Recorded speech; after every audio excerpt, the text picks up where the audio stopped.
Welcome to Great Marsh Concert. I'm standing in the Great Marsh at the Cox Reservation.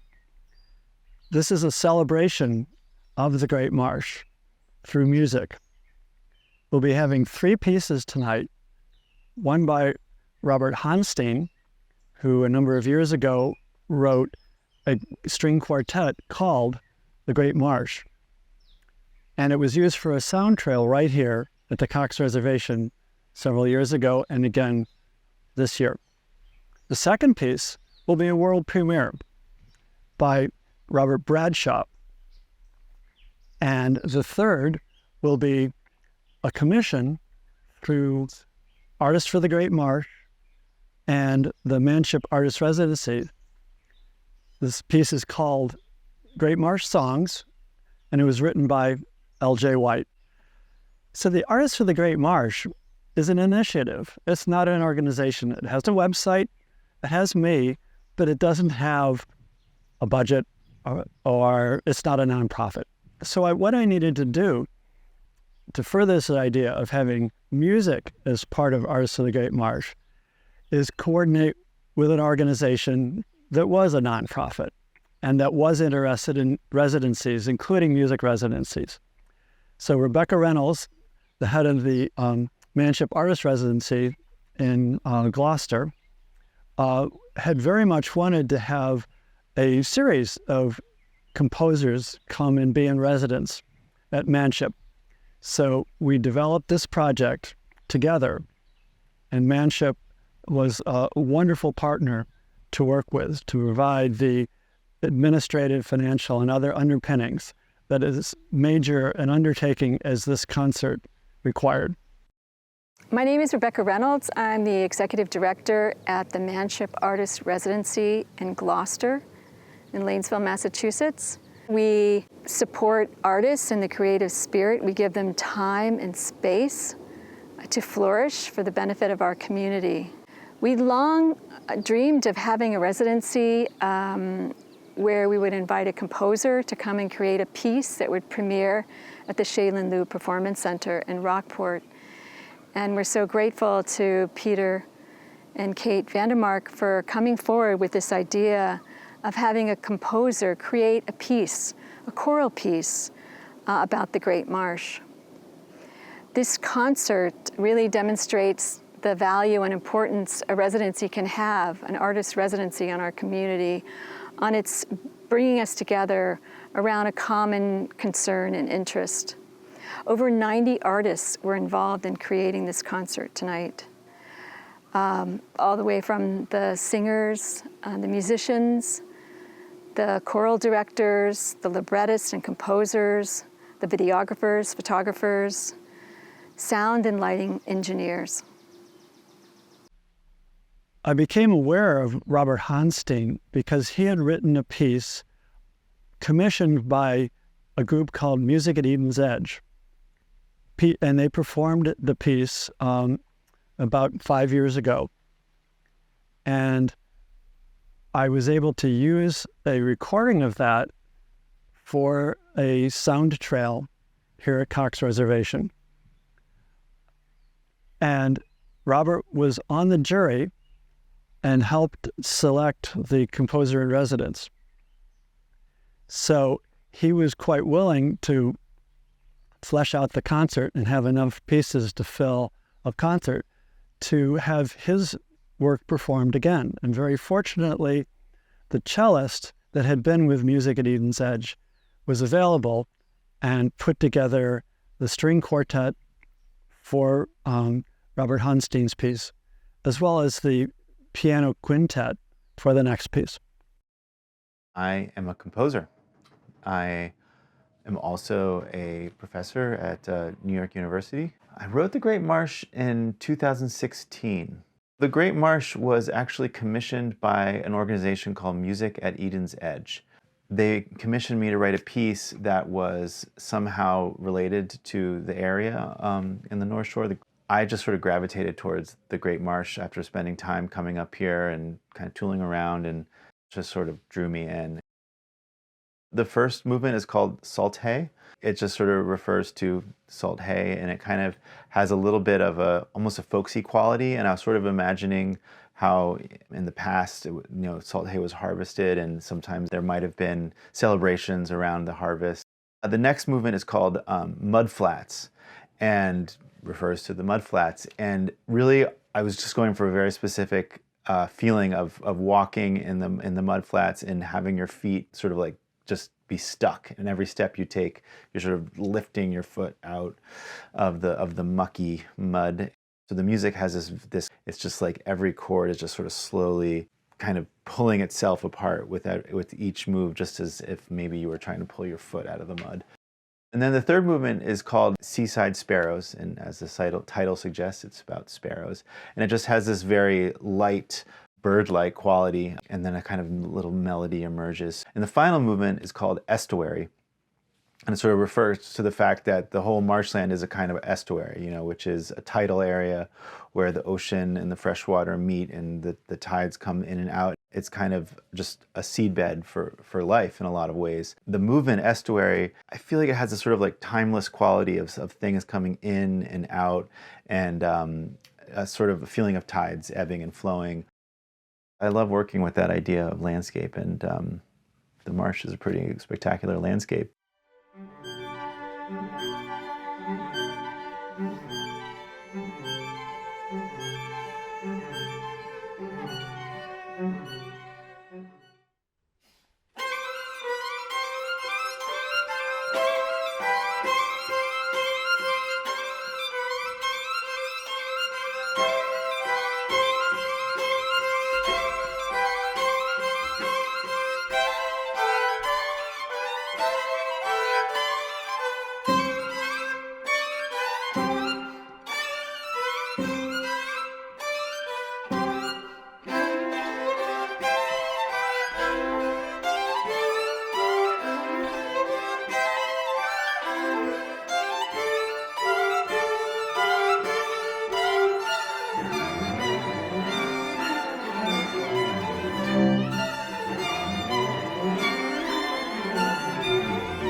The second piece is called On the River, Jones River.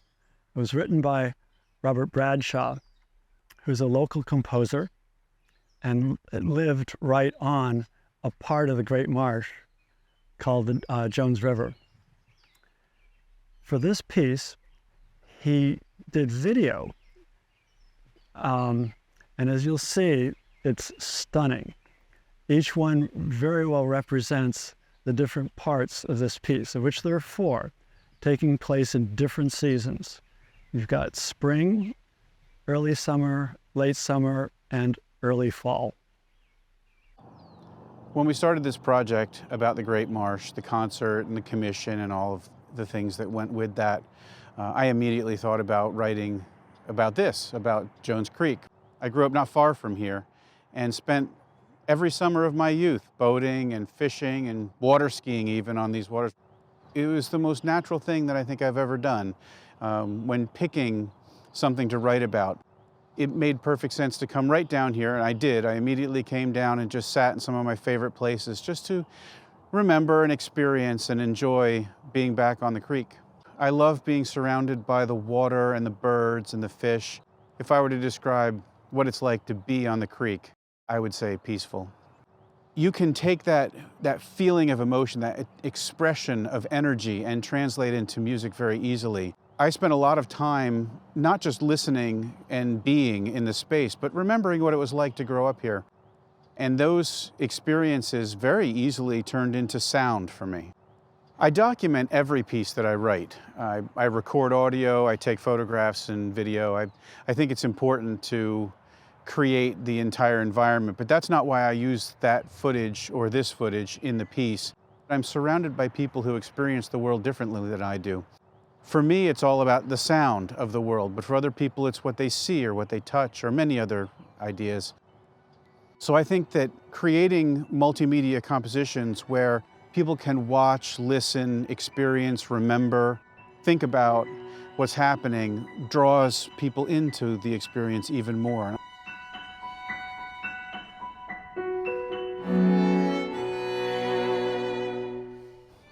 Since 1989, I'd barely gone a week without a rehearsal or performance of one of my works. In March 2020, it all stopped.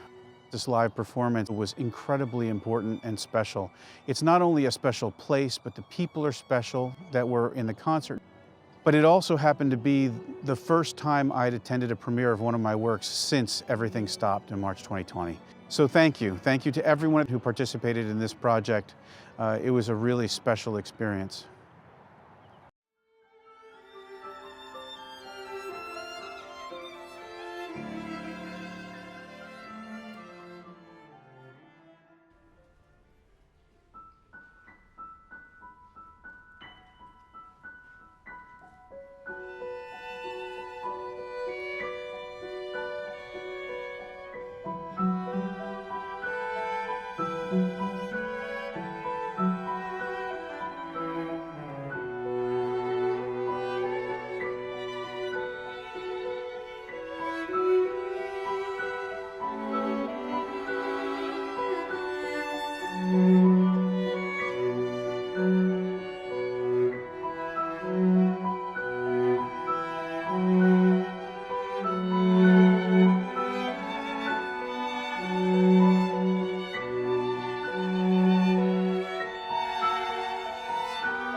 The final piece on the program is called Great Marsh Songs, and it's the commission that L.J. White wrote as composer in residence. It has 5 songs. They were written for youth voice and piano with 4 parts on soprano, alto, tenor, bass. And that stretched the middle and high schoolers, both to sing it and to really understand and internalize the words, the challenge that the words represent, which you will see as you hear the piece. So to do this, we needed not only the music, but the words, which were written by Caroline Harvey, and we needed choral directors. So Patti Pike of the Rockport schools prepared the middle and high school singers to provide singers who could do 4-part harmony. Rebecca Kenneally, who is the choral director for Endicott College, prepared the Endicott singers. So you'll see as this, the songs go along, there'll be additional people on the stage singing additional parts. And at the end, we'll have 70 singers on stage. This third and final composition that we're going to hear was composed by L.J. White as a resident at the Manship Artists Residency. And of course, he worked with many different locals and people in the community, one of whom is Patti Pike, who is the director of the choral program at Rockport Middle and High School. I liked this whole project because it put together many disciplines: music and science and poetry.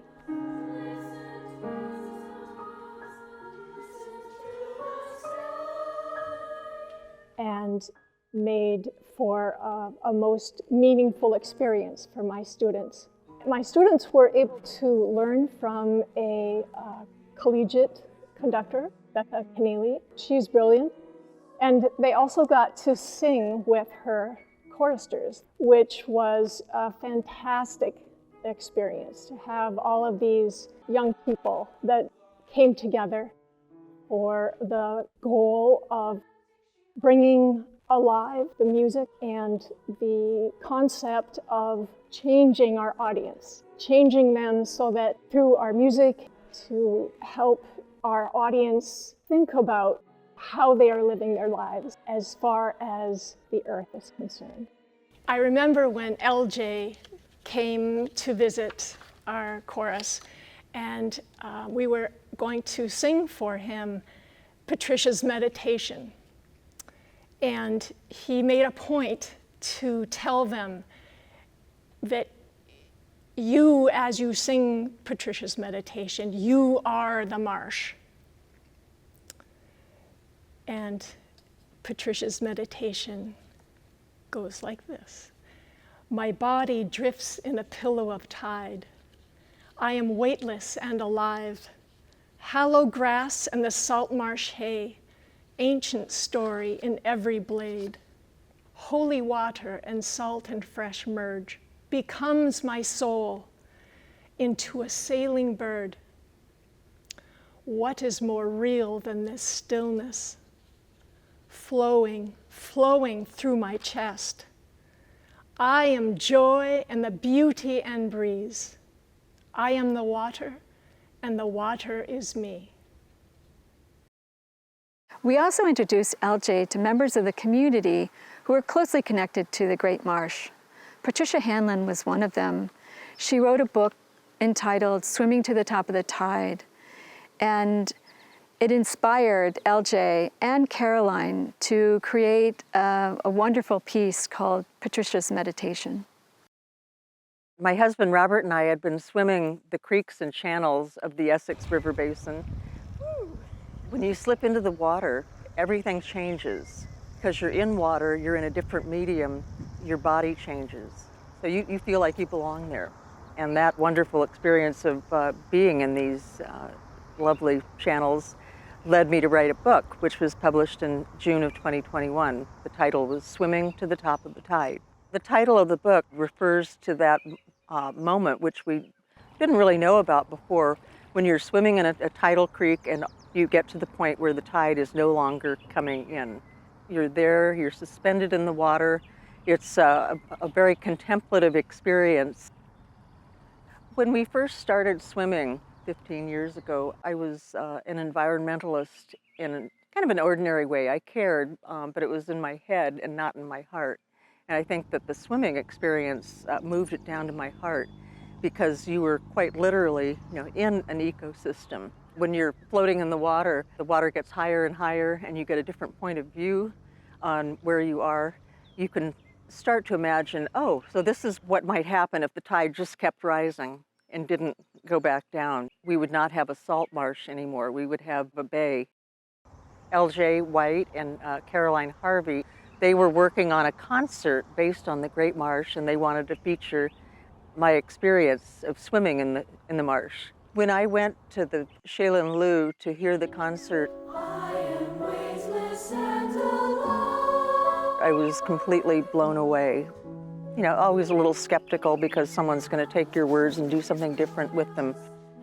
The peacefulness of the music completely captured what it feels like, especially when you're floating towards the top of the tide. It was really exciting to hear young voices singing it.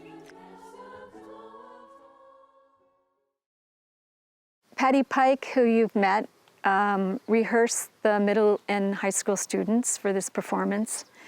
And it was Rebecca Kenneally, who is the choral director of the Endicott singers at Endicott College, who actually conducted the performance and coached the students. This music that L.J. White composed and Caroline Harvey wrote the words for, it got into my soul. It was so beautiful. The poetry was playful and deep.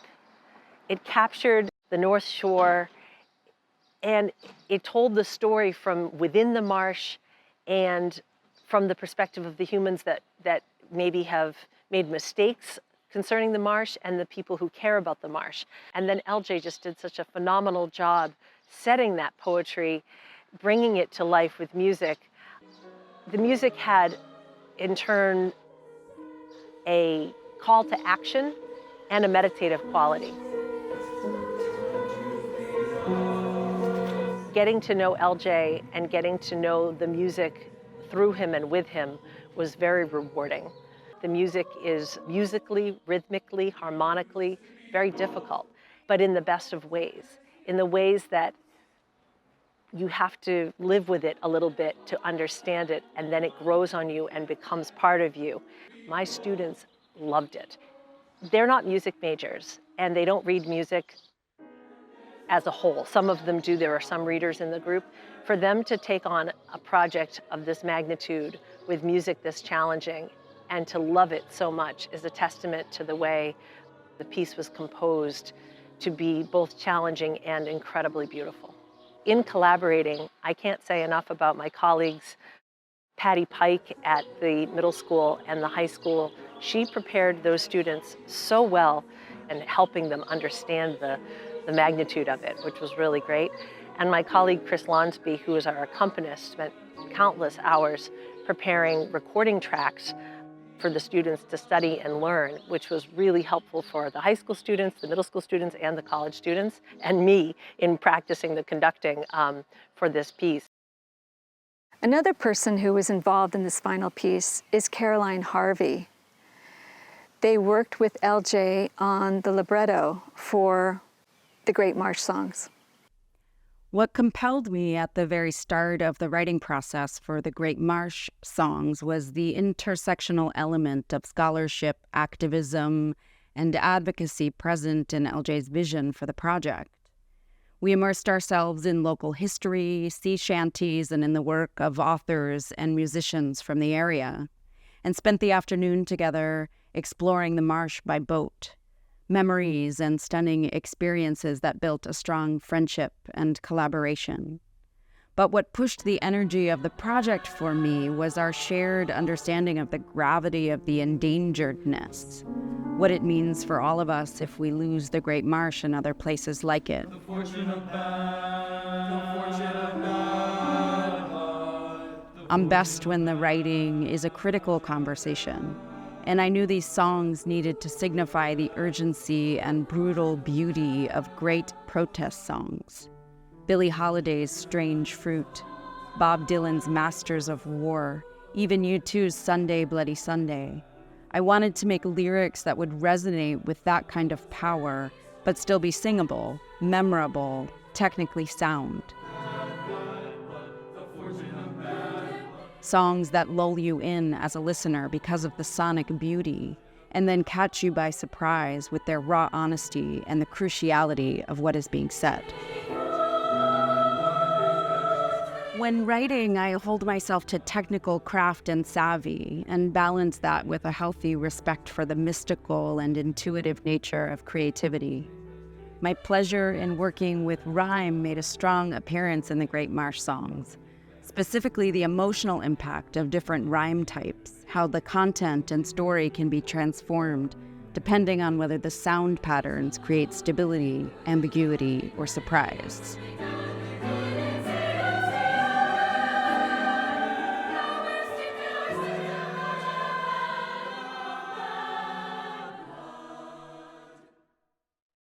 When we sent out our international call for composers, 56 composers responded.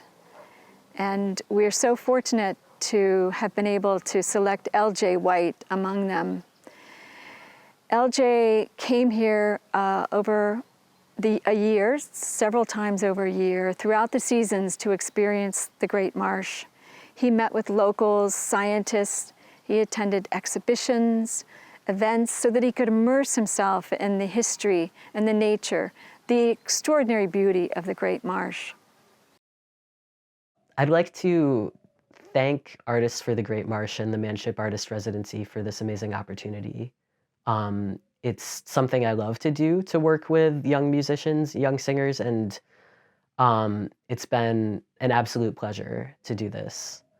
When Caroline and I put the text together, and then when I wrote the music, we wanted to convey the importance of the marsh as one of many important wetland areas in the US that are shrinking, that are, either being developed or their habitats are being threatened by climate change, and the habitats of the creatures that live there are being threatened by climate change. We wanted to educate listeners a bit on why these wetlands are so important. They're really the crucible of all the bacteria that live in the mud, are the bottom of the food chain for so many different species of plants and animals, and so they're so important. And they're also important storm surge buffers. We also wanted to make a piece that was uplifting for the young singers who were going to sing it, who are growing up with the threat of climate change.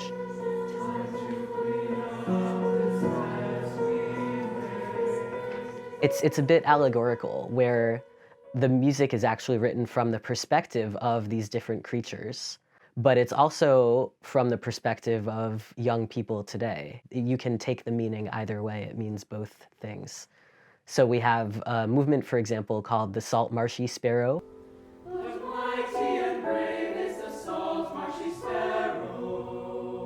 That movement is about salt marsh sparrows facing down storm surges and threats to their habitat. That's a very endangered species of sparrow on the marsh.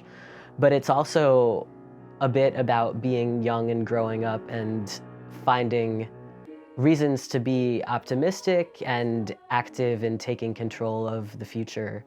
Mighty and brave is the salt marshy sparrow. The refrain, mighty and brave is the salt marshy sparrow, it somewhat applies to what we're hoping for youth too. Be mighty and be brave and find reasons to be joyful and be yourself and, go do great things with this world.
fortune of bad, the fortune of bad blood, the fortune of bad, the fortune of bad blood, the fortune of bad blood, the fortune of bad blood, the fortune of bad blood, the fortune of bad, fortune of bad, fortune of bad, fortune of bad.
But mighty and brave is the salt marshy sparrow.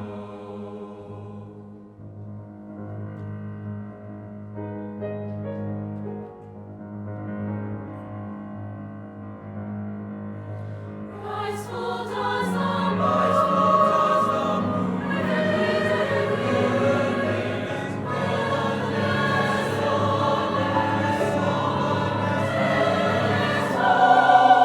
it's the winds that are screaming.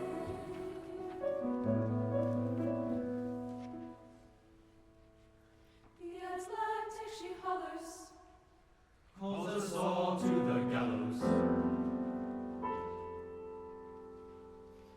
But mighty and brave is the salt marshy sparrow.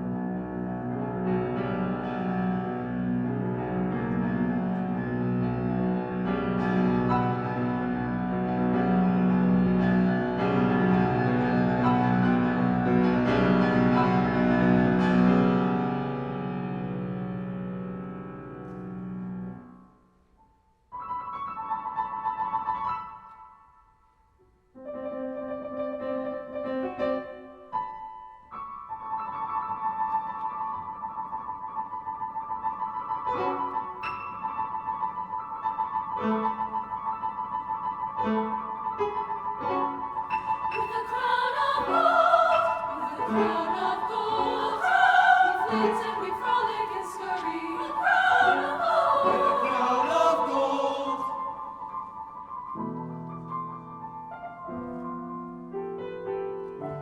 Just one more swap in the arrow. Fire quick, fire quick, fire quick. Strong as an arrow, most mighty and brave is the salt marshy sparrow.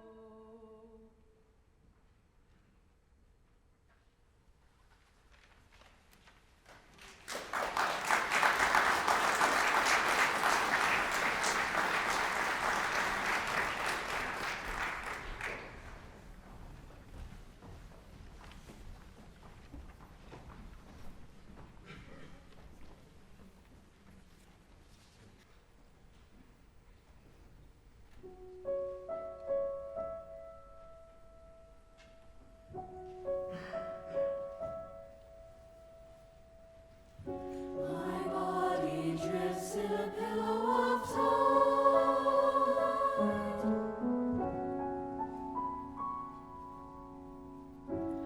I am weightless and alive. Hallowed grass and the salt marsh, ancient story in every blade. My body drifts in a pillow of tide.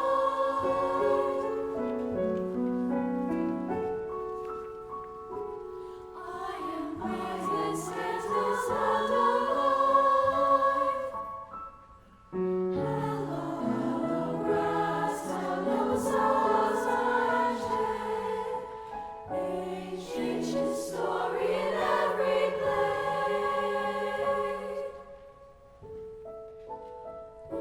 Holy water, where salt and fresh merge, becomes my soul, a sailing bird.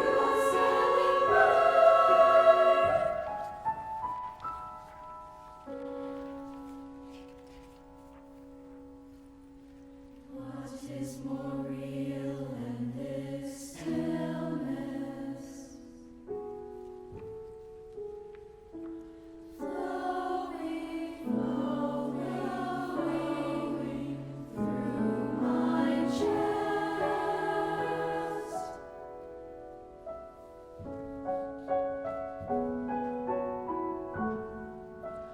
I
The Great Marsh Concert isn't an end, it's a beginning. There will be a legacy to this concert. The video you're watching is part of that legacy. The audio recording can also be used to get the words and the music out to more people. And even more importantly, the young folk in this area who are inheriting the problems we've created will be in a position to do something about that. And part of that is to study the music, to study the words. So we'll be reaching out to the high schools in the Great Marsh area to do exactly that, to make it part of their music and their science curriculum.